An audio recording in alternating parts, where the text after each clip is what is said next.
यौम आशूर के मौके पर कराची के इलाके गुरु मंदिर पर किताबों की सबील लगाई गई है, जहां बड़ी तादाद में शहरियों ने इस सबील का रुख किया हुआ है। मजीद जानते हैं वहां मौजूद डॉन न्यूज के नुमाइंदे शफी बलोच से। जी शफी, बताइएगा किताबों की सबील से मुतालिक क्या तफसीलात हैं आपके पास?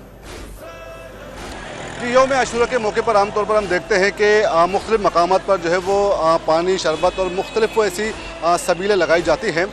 लेकिन पहली दफ़ा मैं आपको दिखा रहा हूँ एक ऐसी सबील जो कि इल्म के मुतलाशी अफराद के लिए जो है वो एक बेहतरीन सबील है। और ये है इस वक्त यहाँ पर एक सबील यहाँ पर लगी हुई किताबों की, और ये इल्म के जो मुतलाशी अफराद हैं उनकी प्यास बुझाने के लिए ये सबील लगाई गई है।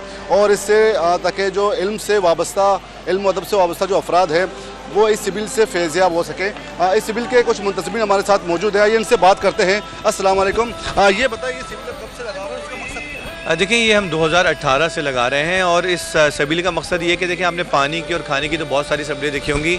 हम चाहते हैं कि चूँकि अब किताबों का पढ़ने का रुझान कम हो गया है कि ऐसी भी सबील लगाएं जिसमें लोगों को हम मुफ्त में किताबें हदिया करें। और ये हम तबर्रुक के तौर पर ये हम जो है किताबें तकसीम करते हैं अज़ादारों को। शुरू में हमने की थी कि जो भी अज़ादार है अपनी मर्ज़ी से कोई एक किताब लेके चले जाए, लेकिन चूँकि हमारे पास अब किताबों की क्वांटिटी ज़्यादा है तो हम 2, 3, 4, 5 जितनी भी किताबें हों वो हम लोगों को देते हैं। ये आपने सुना यहाँ के मुंतज़मीन भी काफ़ी पुरजोश है और इनका सिबिल लगाने का मकसद ये है कि जो इल्म के मुतलाशी जो अफराद हैं वो इससे फैज़याब हो सकें। और ये अपनी नौइयत का एक बेहतरीन एक अनोखी सिबिल है और इससे यकीनन जो यहाँ आने वाले जो लोग हैं वो मुस्तफ़ीद हो सकेंगे।